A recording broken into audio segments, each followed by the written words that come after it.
आज की इस क्लास में हम मुताला करेंगे बच्चों हमारी दरसी किताब गुलिस्तान अदब के हिस्सा नज़्म के सबक नंबर 19 का, जिसका उन्वान है चांद तारों का बन। ये एक नज़्म है, आज़ाद नज़्म है जो मखदूम मुहिउद्दीन ने लिखी है। सबक को मैंने 3 हिस्सों में तकसीम किया है।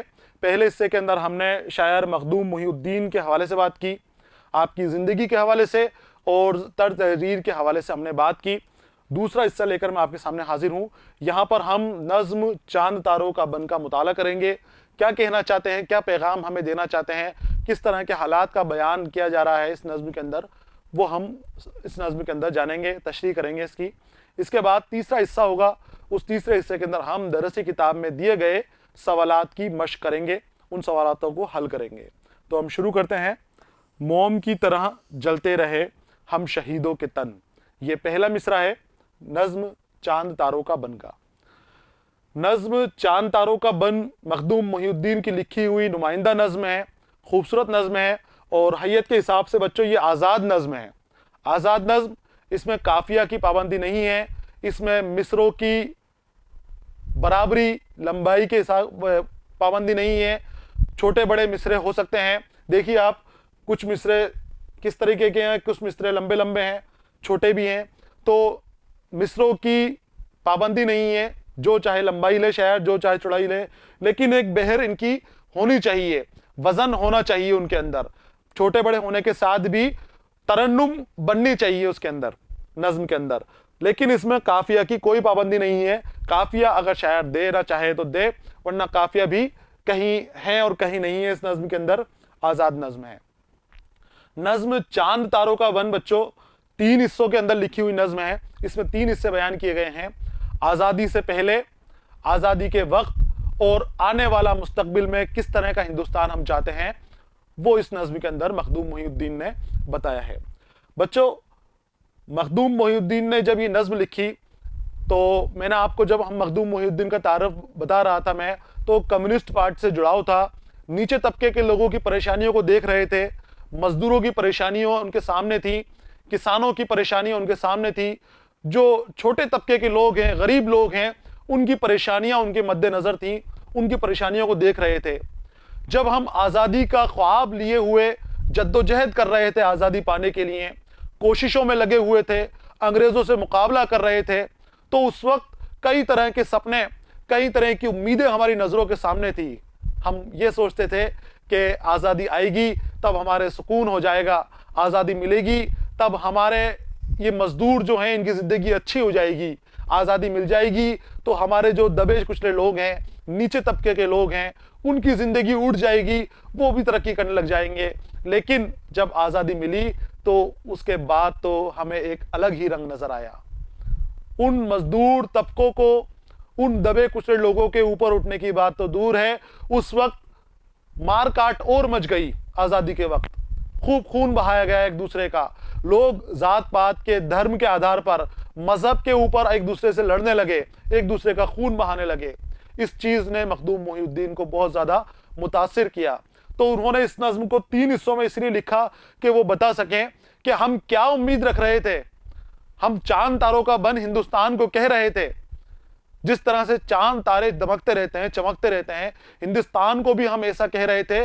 लेकिन जब आज़ादी मिली तो हमें वो चांद तारों का बन, तो हमें जुल्म का बन नजर आया। वहां तो बहुत ज्यादा जुल्म हो रहा था, वहां तो वही दबे कुचले तबकों को दबाया जा रहा था, वहां तो वही एक दूसरे को काटा जा रहा था, मारा जा रहा था, भाई भाई का दुश्मन हो गया था, दोस्त दोस्त का दुश्मन हो गया था। इस तरह के हालात उस वक्त सामने आए थे। तो उन्होंने पहले हिस्से के अंदर जो उम्मीदें लगा के रखी थी हमने आज़ादी से, उसकी बयान की है यहाँ पर। दूसरे हिस्से के अंदर उन्होंने असलियत क्या थी, क्या हुआ उस वक्त, हम सोच रहे थे वो नहीं हुआ, क्या चीजें वहां पर हुई, उनके बारे में बयान किया आपने। खून की नदियां बह गई, वो चीजें आपने वहां पर बताई। और तीसरे हिस्से में आपने मुस्तकबिल के हिंदुस्तान के बारे में बताया कि दोस्तों, हमदमों, हम जो हिंदुस्तान चाहते थे, हम जो आज़ादी चाहते थे, वो आज़ादी हमें नहीं मिली है। अभी वो आज़ादी हमसे दूर है, तो वो आज़ादी हासिल करने के लिए हमें और जद्दोजहद करनी पड़ेगी। वो आज़ादी जो मोहब्बत की मंजिल है, जो जिसको माशूक बताया इन्होंने मोहब्बत को, उस अमन और सुकून को माशूक बताया है। उस माशूक से मिलने के लिए अभी हमें बहुत लंबा सफर तय करना पड़ेगा, बहुत दूर जाना पड़ेगा और लगातार मिलकर हमें सबको एक होकर जुस्तजू करनी पड़ेगी, कोशिश करनी पड़ेगी। और वो सबको एक होने की ताकीद करते हैं, एक साथ चलने के लिए पैगाम देते हैं, एक साथ चलने का। और साथ ही ये भी पैगाम देते हैं कि वो जो मोहब्बत का रास्ता है वहां जाने के लिए तुम्हें बहुत परेशानियों का सामना करना पड़ेगा। हो सकता है कि तुम्हें अपनी जानें भी कुर्बान करनी पड़े, अपना माल भी कुर्बान करना पड़े, अपने अहलो अहबाब, अपने दोस्त भी आपको कुर्बान करने पड़े। तो आपको हर कुर्बानी के लिए तैयार रहना पड़ेगा। और इस तरह से वो सूए मंजिल की तरफ ले जाने के लिए तैयार करते हैं, हमें पैगाम देते हैं। तो पहले मैं आपके सामने इसकी बुलंदख्वानी करूंगा। मैंने आपको बताया कि काफिये की पाबंदी नहीं है, लेकिन एक बहर इसके अंदर है, एक तरन्नुम इसके अंदर है। तो मैं वो तरन्नुम भी आपको बताऊंगा, उसके मुताबिक ही आपके सामने मुताला करूंगा ताकि आपको मतन समझ में आ जाए इसका। फिर उसके बाद हम आगे इसका तशरीह करेंगे, समझने की कोशिश करेंगे सारे अशारों का अलग अलग लेकर। तो देखिए, मोम की तरह जलते रहे हम शहीदों के तन, रात भर झिलमिलाती रही शम्मे सुबह है वतन, रात भर जगमगाता रहा चांद तारों का बन। चांद तारों का बन मैंने बताया, हिंदुस्तान को आपने बताया है कि हम उम्मीद के अंदर बैठे हुए हैं, हम जल रहे हैं अपनी उम्मीदों के अंदर, अपनी जुस्तजू के अंदर कोशिश कर रहे हैं, जद्दोजहद कर रहे हैं, लेकिन हमें उन कोशिशों का फल नहीं मिला। तिश्नगी थी मगर तिश्नगी में भी सरशार थे, प्यासी आंखों के खाली कटोरे लिए मुंतजिर मर्दो जन, मस्तियां खत्म मदहोशियां खत्म थी, खत्म था बाकपन। यानी कि सब इंतजार कर रहे थे, अपनी सब मस्तियां वगैरह छोड़ के, सारे जद्दोजहद छोड़ के, सारी जुस्तजू छोड़ के आज़ादी का इंतजार कर रहे थे। सारे शौक हमने हटा दिए थे, सारी खुशियां हमने छोड़ दी थी कि हम पूरी कोशिश कर लें, पूरी तरह आज़ादी पाने के अंदर अपने आप को झोंक दिया था कि हमें सुनहरी हिंदुस्तान मिलने वाला है, हमें बहुत अच्छा हिंदुस्तान मिलने वाला है। तो कह रहे हैं कि हम कोशिश कर रहे थे, लगातार हम कर रहे थे, जो हमारे खुशियां थी, जो हमारे खुश होने के सबब थे, सामान थे, हमने उन असबाब को छोड़ दिया था कि हमें अब खुश नहीं होना, हमें अपनी पूरी ताकत अपने आप को आजाद कराने के लिए लगा देनी है। रात के जगमगाते दहकते बदन सुबह दम एक दीवार गम बन गए, खारजारे अलम बन गए, रात की शैरगों का उछलता लहू जुए खून बन गया। शैरग वो रग जिसमें सबसे बड़ी खून की रग होती है, और इसी में हमारी जान होती है कि ये रग अगर अलहदा हो जाए हमारे जिस्म से तो हमारी जान चली जाती है, इसी से हमारी जान है। तो शैरगों में उछलता हुआ खून, यानी यहाँ पर यह कि जुस्तजू कर रहे थे हम, लड़ाई लड़ रहे थे अंग्रेजों से, और वही खून हमारा सड़कों पर बहा दिया गया आज़ादी के बाद, वही लहू हमारा कदमों तले रौंदा गया। तो ये कह रहे हैं जुए खून बन गया, रात की तलछटे में अंधेरा भी है, सुबह का कुछ उजाला उजाला भी है, हमदमो हमदमो हाथ में हाथ दो, सूए मंजिल चलो, मंजिलें प्यार की मंजिलें दार की, कुए दिलदार की मंजिलें, दोष पर अपनी अपनी सलीबें उठाए चलो, हमदमो हमदमो। ये पैगाम इन्होंने इस नज्म के अंदर दिया है। दोष यानी होता है कंधा, और कंधे पे अपनी सलीबें उठाने का मतलब यह है कि अपनी मौत की तरफ हम जा रहे हैं, अपने खात्मे की तरफ हम जा रहे हैं। जब ईसा अलैहिस्सलाम को सलीब से लटकाया गया था तो उस वक्त उनको उनकी सलीब को साथ कंधे पर लाद के उनकी सलीब उस पहाड़ की तरफ, उस जगह की तरफ ले जाई गई थी कि जहां पर उनको सलीब से लटकाया गया था। तो तब से ये मुहावरा बन गया है कि दोष पर सलीबें उठाए ले चलो। इसका मतलब यह है कि अपनी कुर्बानी खुद देने के लिए आगे बढ़ चलो। तो अब मैंने आपके सामने इसका बुलंदख्वानी की, मतन आपके समझ में आ गया होगा। मैंने कहा था कि आज़ाद नज़्म के अंदर काफिया नहीं होगा, मिसरे छोटे बड़े कैसे भी हो सकते हैं, लेकिन एक वज़न होगा उसके अंदर और एक तरन्नुम होगी कि जिस तरन्नुम से हम उसको नज़्म को गुनगुना सकते हैं। तो अब मैं दोबारा आपके सामने नज़्म है, और अब ये 3 हिस्सों के अंदर बटी हुई है। जिस तरह से ये नज़्म है वाकई में असल में उसी तरह से आपके सामने हाजिर है, आपको पढ़ना है और मैं आपको मतलब यहाँ समझाऊंगा, और उसके बाद तशरीह लिखी हुई भी है, आप वहां से भी देख सकते हैं, और साथ में मैं आपको पूरा यहाँ पर समझा दूंगा। देखिए, मोम की तरह जलते रहे हम शहीदों के तन, रात भर झिलमिलाती रही शम्माए सुबह वतन, रात भर जगमगाता रहा चांद तारों का बन। तिश्नगी थी मगर, तिश्नगी यानी प्यास, तिश्नगी थी मगर तिश्नगी में भी सरशार थे। सरशार मतलब लबालब, छलकता हुआ, किनारों तक भरा हुआ, पूरा सैराब हुआ पूरा भरा हुआ प्याले के लिए कहा जाता है। तो तिश्नगी थी मगर हमें प्यास थी, लेकिन प्यास में भी हम सरशार थे, भरे हुए थे। आंखों के खाली कटोरे लिए, प्यासी आंखों के खाली कटोरे लिए, यानी उम्मीदों की आंखें, मुंतजिर थे हम। मुंतजिर मर्दो जन, औरत और आदमी, मर्द और औरतें, मर्द और जनाने। मस्तियां खत्म, मदहोशियां खत्म, खत्म था बांकपन। बांकपन यानी अलबेलापन, बांकापन। जो मस्तियां होती हैं, जो खुशियां होती हैं, वो सारी खुशियां हमने खत्म कर दी थी। अब आप देखिए, मोम की तरह जलते रहे हम शहीदों के तन। मोम की तरह कैसे जलते रहे? ये कह रहे हैं जो आजादी के लिए शहीद हुए, उन्होंने अपनी जान की परवाह नहीं करी।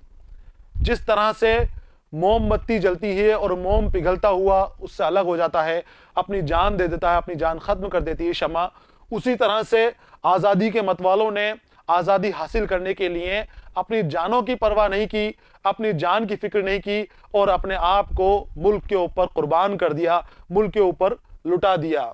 रात भर झिलमिलाती रही शम्माए सुबह वतन। हमने अपनी आज़ादी के लिए कुर्बानी दे दी, लेकिन आज़ादी के लिए लौ जो बनी हुई थी, जो आज़ादी की चाहत थी, वो हम हमारे दिलों के अंदर जगाए रहे। यहां पर कुर्बानी से भी है कि हमने हमारी सारी चीजों की कुर्बानियां दे दी वतन की आज़ादी के लिए। पूरी कोशिश हमने कर ली, हमारी जो चाहतें थी, हमारी जो मोहब्बतें थी, हमने उन सबको अपने से तर्क कर दिया, अपने से अलग कर दिया। सिर्फ हमने एक ही मोहब्बत रखी, और वो थी आज़ादी। वतन की आज़ादी के लिए हमने सब कुछ छोड़ दिया, सब कुछ कुर्बान कर दिया। रात भर झिलमिलाती रही शम्मे सुबह वतन। शम्मे सुबह वतन के जो हमारे वतन को सुबह दिखाएगी, आज़ादी की सुबह दिखाएगी, रोशनी दिखाएगी, वो शमा हमने अपने दिल के अंदर जलाए रखी।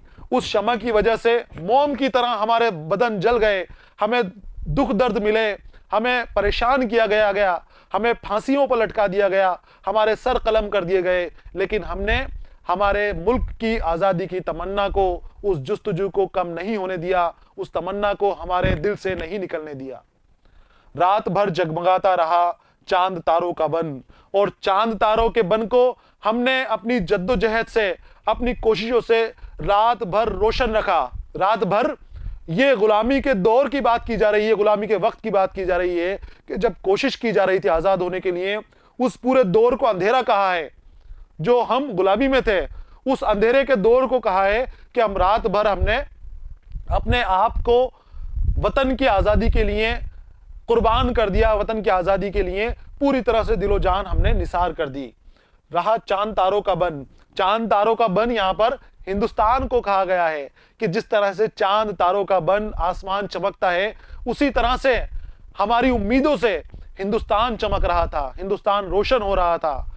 वो मायूस नहीं था, उसमें उम्मीदें थी, चमक थी आंखों के अंदर, कोई घबराहट नहीं थी, कोई बेचैनी नहीं थी। सिर्फ एक ही काम था, एक ही जुस्तजू थी कि मुल्क को विदेशों से आज़ाद कराना है, मुल्क को अंग्रेजों की जकड़ से, उनके पंजे से आज़ाद कराना है।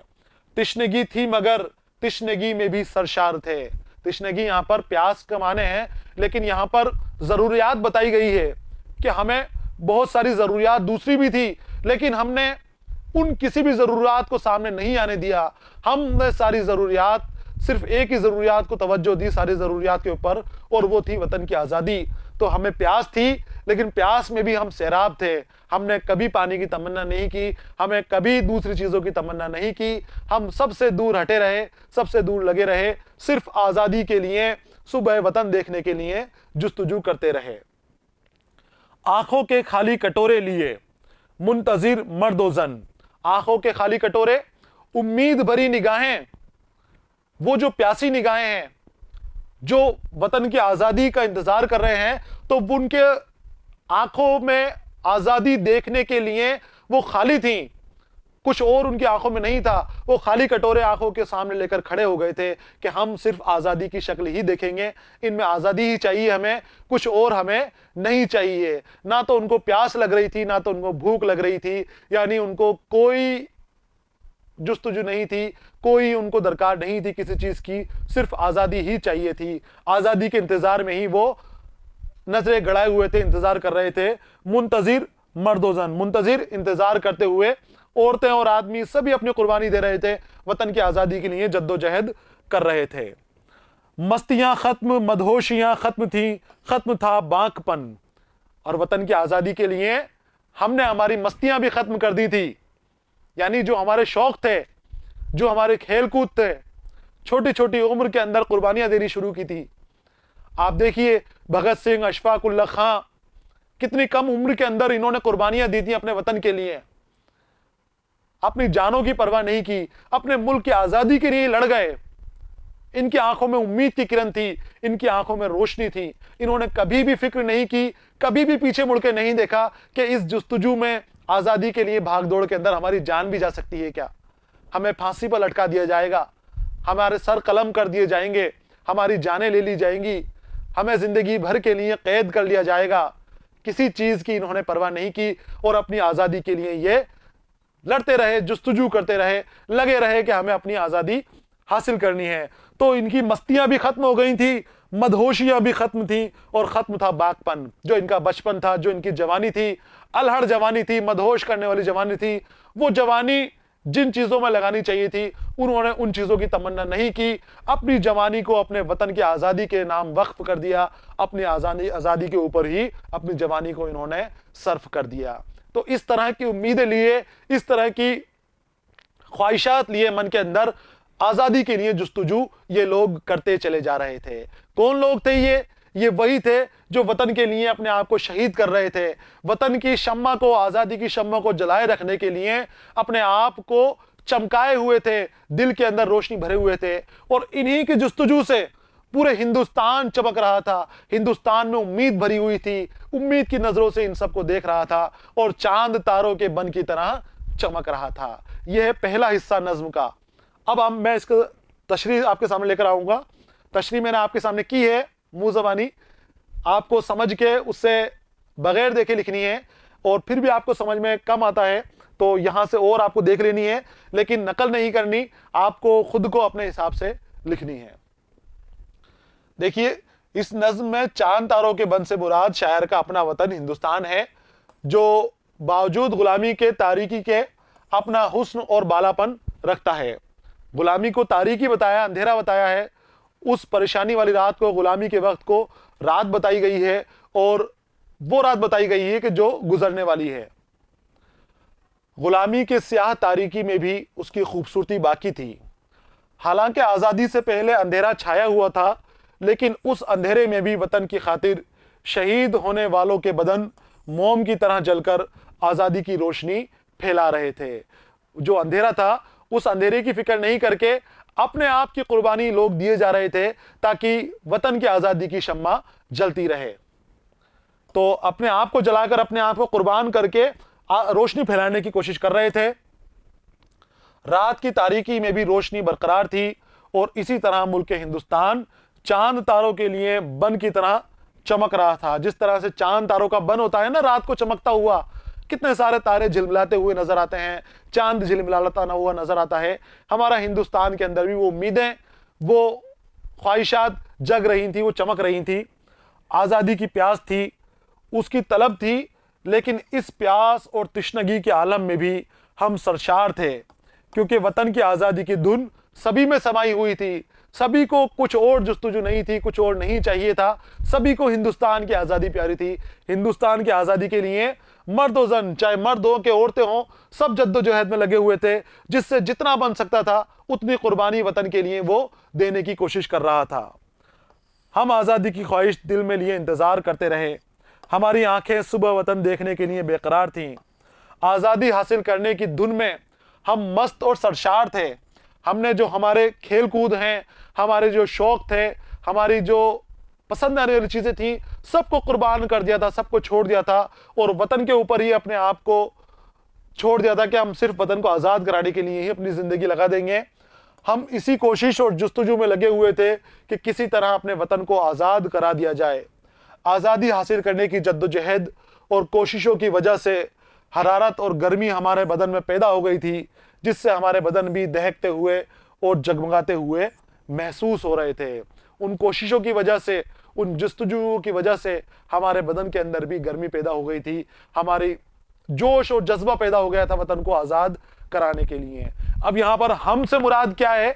बार बार हम आ रहा है। हमारी कोशिश है, हमारी कोशिश है, हिंदुस्तानी आवाम की कोशिश है, उसमें सभी शामिल हैं। सब ने कोशिश की है, सब ने जद्दोजहद करी है अपने मुल्क को आज़ाद कराने के लिए।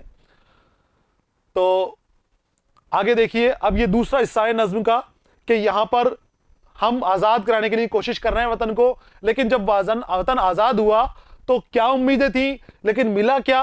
तो देखिए, रात के जगमगाते दहकते बदन सुबह दम एक दीवारे गम बन गए, खारजारे अलम बन गए, रात की शह रगों का उछलता लहू जुए खूं बन गया। खारजार कांटों का जंगल, शह रग गर्दन की बड़ी रग, खून की रग जो खून को हमारे दिल तक पहुंचाती है, और अगर उसको अलहदा कर दो तो इंसान जिंदा नहीं बचेगा, वही हमारी जिंदगी है। जुए खूं, खून की नहर। तो रात के जगमगाते दहकते बदन, जगमगाते दहकते बदन कौन से? जो कोशिशों में लगे हुए थे, जुस्तजू कर रहे थे, जिनके अंदर जोश भरा हुआ था। काय से दहक रहे थे? कौन सी गर्मी थी?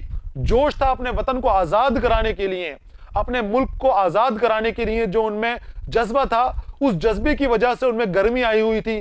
किसी से भी लड़ने के लिए तैयार थे, अंग्रेजों से मुकाबला करने के लिए तैयार थे। जान जाए तो जाए, लेकिन हम वतन को कैद के अंदर नहीं छोड़ेंगे, वतन को गुलामी की जंजीरों में नहीं पड़े रहने दे देंगे। जंजीरों को तोड़ देंगे, जंजीरों को काट देंगे, उनको हटा के दूर फेंक देंगे जंजीरों को, और जंजीर बांधने वालों को भी हम वतन से दूर कर देंगे। इस तरह का जज्बा था उनके, कोशिश कर रहे थे। लेकिन जब सुबह हुई, सुबह दम एक दीवारे गम बन गए, वो गम की दीवार बन गए, वो जज्बे, वो दहकते हुए बदन, वो जोश। अब सुबह क्या है? गुलामी अंधेरा था, तो सुबह है आजादी।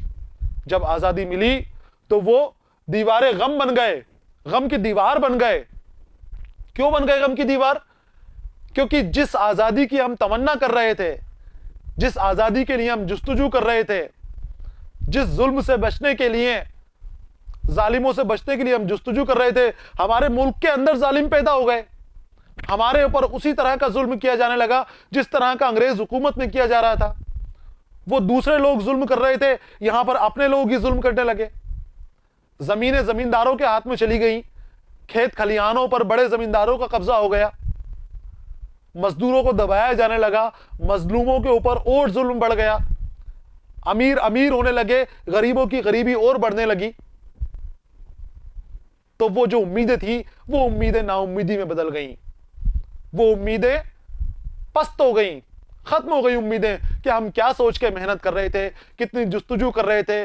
चांद तारों के बन की तरह हमने हिंदुस्तान को जगमगा के रखा था कि हमारा मुल्क होगा, हमारा निजाम होगा, तब हमारे ऊपर इस तरह के जुल्म नहीं होंगे। लेकिन आजादी के बाद भी वही हाल बरकरार रहे, वही हाल बने, तो सभी नाउम्मीद हो गए। खारजारे अलम बन गए। खारजारे अलम, कांटों का जंगल, दुख भरा कांटों का जंगल बन गया, जिसमें दुख ही दुख है, गम के सिवा कुछ नहीं है। इस तरह का हमारा मुल्क बन गया, इस तरह का हमारा जिस्म बन गया। गम के अंदर डूब गए, गमजदा हो गए बहुत ज्यादा।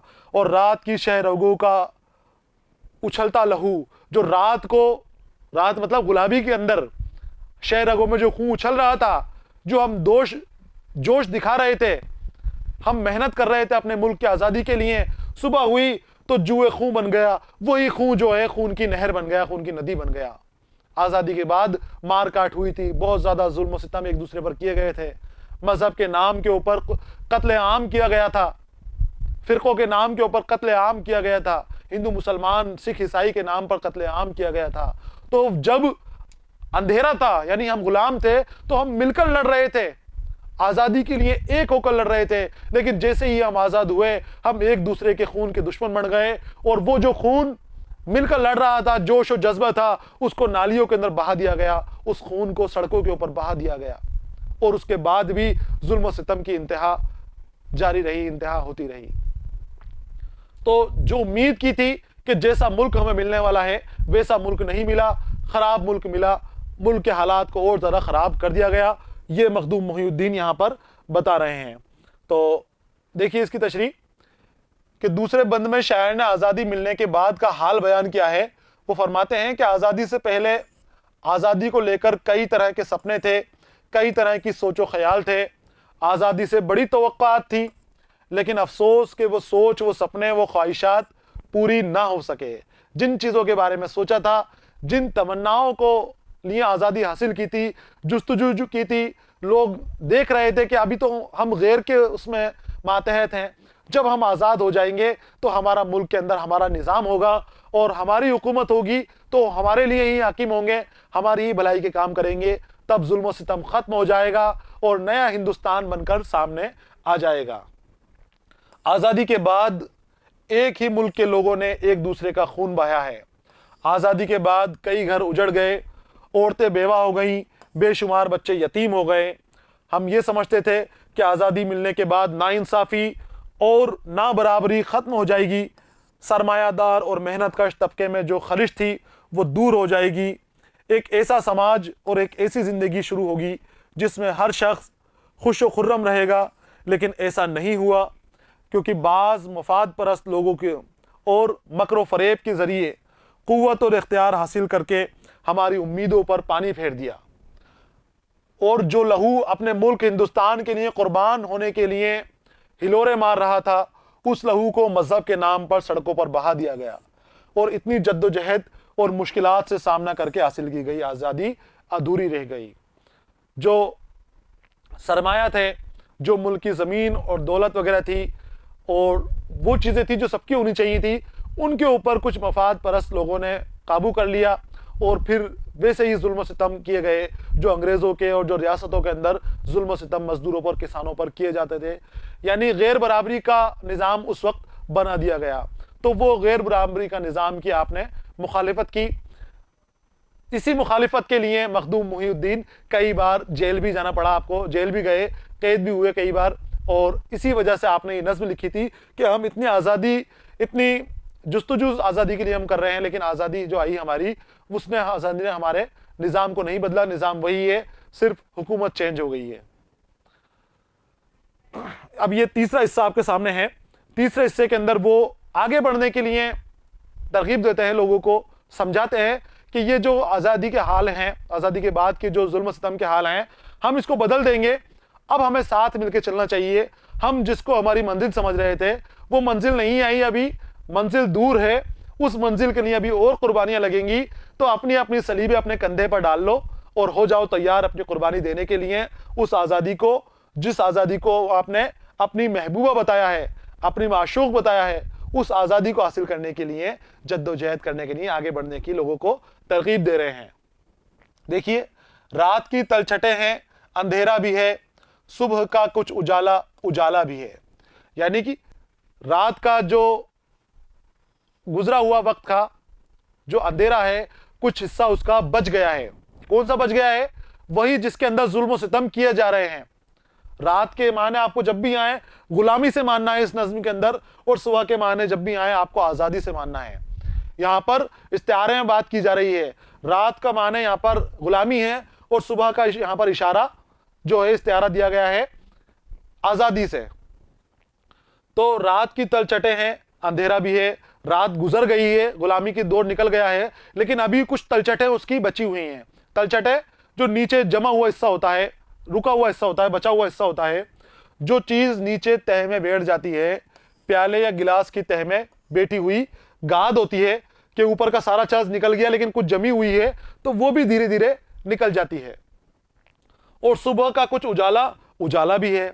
अब माना कि गैर बराबरी का निज़ाम है, लेकिन निज़ाम तो हमारा हो गया, हिंदुस्तानियों का निज़ाम हो गया, हुकूमत तो हिंदुस्तानी की हो गई, तो धीरे धीरे उसमें भी तब्दीली आ जाएंगी, उसके अंदर भी हम बदलाव करा सकते हैं, लेकिन हमें मेहनत और करनी पड़ेगी। तो ये कह रहे हैं कि रात की तलछटें हैं और अंधेरा भी है, कि माना अभी गुलामी बची हुई है, अभी जुल्म सितम बचा हुआ है, लेकिन हमारा निज़ाम है, तो उम्मीद नहीं छोड़नी है, उम्मीद की किरण आपको अपने दिल के अंदर बनाए रखनी है। हमदमो, हमदमो यानी दोस्तों, हमदम दोस्त, हमदमो हमदम की जमा, दोस्तों, दम के साथियों, हर वक्त साथ रहने वाले। और हाथ में हाथ दो, अब ये आगे बढ़ने की तरकीब दे रहे हैं। वो कह रहे हैं कि एक दूसरे के हाथ में हाथ दे लो, अब हाथ पकड़कर आगे बढ़ो, कामयाब होने के लिए, अपना निज़ाम बनाने के लिए, इंसाफ का निज़ाम बनाने के लिए एक साथ होकर आगे बढ़ो और सुए मंजिल चलो। सुए मंजिल, सु यानी जानिब, तरफ, मंजिल की जानिब चलो, मंजिल की तरफ चलो। मंजिलें प्यार की, कौन सी मंजिलें? मंजिलें प्यार की, प्यार की मंजिल बताइए, वो महबूब की मंजिल बताइए। अब वो कौन सी है? कि जहां पर नाइंसाफी खत्म हो जाएगी, जहां सारे इंसान बराबर रहेंगे, ना कोई अमीर होगा ना कोई गरीब होगा, हर शख्स बराबर होगा, जितनी भी जमीन है मजदूरों का उसके ऊपर हक होगा, किसानों का अपनी फसल के ऊपर हक होगा। इस तरह की मंजिल उन्होंने प्यार की मंजिल बताई है, उस मंजिल को अपनी महबूबा करार दिया है, माशूक उस मंजिल को करार दिया है। तो उसको हासिल करने के लिए कह रहे हैं कि दोस्तों हाथ में हाथ डालकर आगे चलो, बढ़ते चलो। मंजिलें दार की, दार यानी सूली, फांसी। अब एक तरफ तो उसको कह रहे हैं कि मंजिलें प्यार की, और दोबारा कह रहे हैं कि मंजिलें दार की। क्यों भाई ऐसा क्यों कह रहे हैं एक साथ साथ? क्योंकि जो इश्क की मंजिल होती है, जो मोहब्बत की मंजिल होती है, जो प्यार की मंजिल होती है, वो आसानी से हासिल नहीं होती।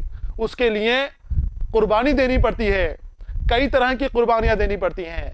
जब जान की बात आए तो जान की कुर्बानी देनी पड़ती है, जब माल की बात आए तो माल की कुर्बानी देनी पड़ती है, जब दोस्तों को छोड़ने की बात आए तो दोस्तों की कुर्बानी देनी पड़ती है, जब घर वालों से अलग होने की बात आए तो घर वालों की कुर्बानी देनी पड़ती है।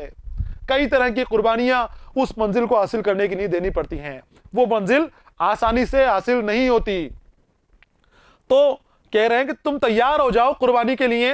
अगर तुम तैयारी हो जाओ कुर्बानी के लिए तो आज नहीं तो कल तुम्हें वो मंजिलें मिल जाएंगी। तो मंजिलें दार की, सूली की, फांसी की मंजिलें, कुएं दिलदार की मंजिलें। और कुएं दिलदार, दिलदार का रास्ता, माशूक का रास्ते की मंजिलें, वो मोहब्बत की मंजिलें। महबूब का कूचा, माशूक का कूचा, गली, रास्ता। तो वो मंजिलें वो हासिल करनी है, वो माशूक की, वो महबूब की मंजिल हासिल करनी है कि जो हमसे छूट गई हैं। अभी वो मंजिलें दूर हैं, अभी हमने मंजिल का एक मुकाम हासिल किया है, सिर्फ अभी मंजिल नहीं आई है। मंजिल के लिए और कुर्बानियां देनी हैं। दोष पर अपनी अपनी सलीबें उठाए ले चलो। दोष यानी कंधा, दोष यानी कंधा, और सलीब यानी सूली। तो मैंने आपको बताया कि जब ईसा मसीह को कुर्बान करने के लिए लेके जाया जा रहा था, सूली पर चढ़ाने के लिए लेकर जाया जा रहा था ईसा अलैहिस्सलाम को, तो उस वक्त जालिम उनके कंधे पर ही उनकी दोष रखकर लेकर जा रहे थे। और उससे मुराद ये ली जाती है, इस फिक्रे से, इस मुहावरे से, मुहावरा है यहाँ पर, दोष पर सलीबे लेकर चलना। इसका मतलब है कुर्बानी के लिए तैयार हो जाना, अपनी जान देने के लिए तैयार हो जाना। तो ये कहते हैं मखदूम मुहिउद्दीन कि अपनी अपनी दोष के ऊपर अपनी अपनी सलीबे उठा लो सब, और आगे चलते रहो, तब जाके तुम्हें वो मंजिल हासिल होगी। वो मंजिलें तुम्हारी कुर्बानी के बाद हासिल होगी, वो मंजिलें तुम्हें बहुत मेहनत के हाथ हासिल होगी। लेकिन जब वो मंजिलें हासिल हो जाएंगी तो तुम्हारी जिंदगी के अंदर अमन व सुकून हो जाएगा, तो बराबरी का मुकाम पैदा हो जाएगा, छोटा बड़ा खत्म हो जाएगा, अमीर और गरीब खत्म हो जाएगा, जमींदार और मजदूर खत्म हो जाएंगे, सब एक जैसे रहेंगे, सब बराबर हो जाएंगे। और कम्युनिस्ट पार्टी से मखदूम मुहिउद्दीन का जुड़ाव था, लेफ्ट पार्टी को ये मानते थे, तो वही नजरिया समाज वाला, वही नजरिया मुआशरे की बराबरी वाला आपकी इस नज्म के अंदर भी हमें नजर आता है। इसके अब तशरीह देखिए। नज्म के तीसरे बंद में शायर कहता है कि सुबह का उजाला नजर आने लगा है, ये अलग हो गए, यहां पर का अलग पढ़ना है, और सुबह का उजाला नजर आने लगा है, लेकिन फिर भी पूरी तरह से सुबह नहीं हुई है और ना ही पूरी तरह से रात अभी गई है।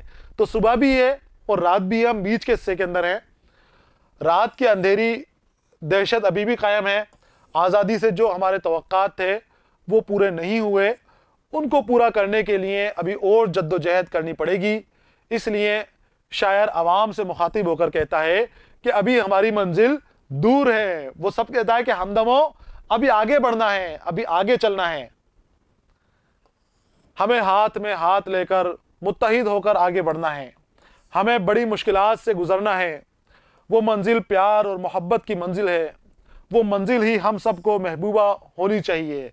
उसी मंजिल को सबकी महबूबा करार दिया है कि उसी मंजिल को हासिल करने के लिए आपको चलना है, उस मंजिल को अपनी महबूबा की तरह पाने के लिए जद्दोजहद करनी है, उसी कशिश से आपको उसको पाने की कोशिश करनी है।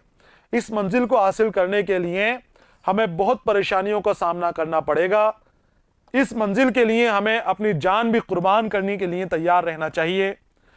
इस मंजिल को हासिल करने के लिए जद्दोजहद करते रहनी पड़ेगी, कोशिश करना पड़ेगी। हमें हमारे मुल्क का कर्ज अदा करना होगा। मुल्क का कर्ज यानी कि हमें मुल्क की जो सही मायनों में आज़ादी है, उस आज़ादी को हासिल करने की हमें कोशिश करनी है और अपना फ़र्ज अदा करना होगा। तब कहीं हमें अपनी जद्दोजहद में कामयाबी हासिल हो सकती है, हम कामरान बन सकते हैं। हमारे मुल्क के अंदर हमारा एक मुआशरा हो सकता है, एक मुल्क के अंदर एक तरह की तहजीब हो सकती है, एक तरह के अच्छे तरह के लोगों के अखलाक हो सकते हैं। लेकिन कुर्बानी यहाँ पर मखदूम मोहिउद्दीन मांग रहे हैं कि वो जो मंजिल है वो आसानी से नहीं मिलने वाली, बहुत मेहनत, बहुत जद्दोजहद के बाद मिलेगी और वो कुर्बानी हासिल करने के बाद ही, कुर्बानी देने के बाद ही वो मंजिल तुम्हें हासिल होगी। कुर्बानियां कई तरह की उन्होंने बताई हैं कि माल और ज़र की कुर्बानी भी देनी पड़ सकती है।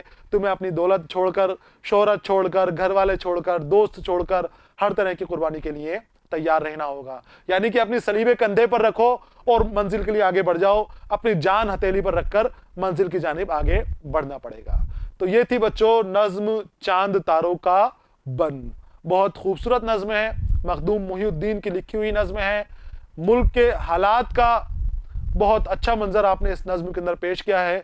बहुत खूबसूरती से इस नज्म के अंदर बता दिया है कि मुल्क की जो हमें आज़ादी अभी मिली है वो आज़ादी अभी अधूरी है। हमने जो कुर्बानियाँ दी हैं वो पूरी आज़ादी के लिए दी थी, लेकिन हमें मुकम्मल आज़ादी नहीं मिली। अभी हम कैद में हैं, अभी हम गुलाम हैं। हमें अपनी आज़ादी के लिए अभी और जद्दोजहद करनी पड़ेगी, और कशमकश करनी पड़ेगी, और कोशिश करनी पड़ेगी, और उस कोशिश के साथ ही कुर्बानियाँ देनी पड़ेंगी।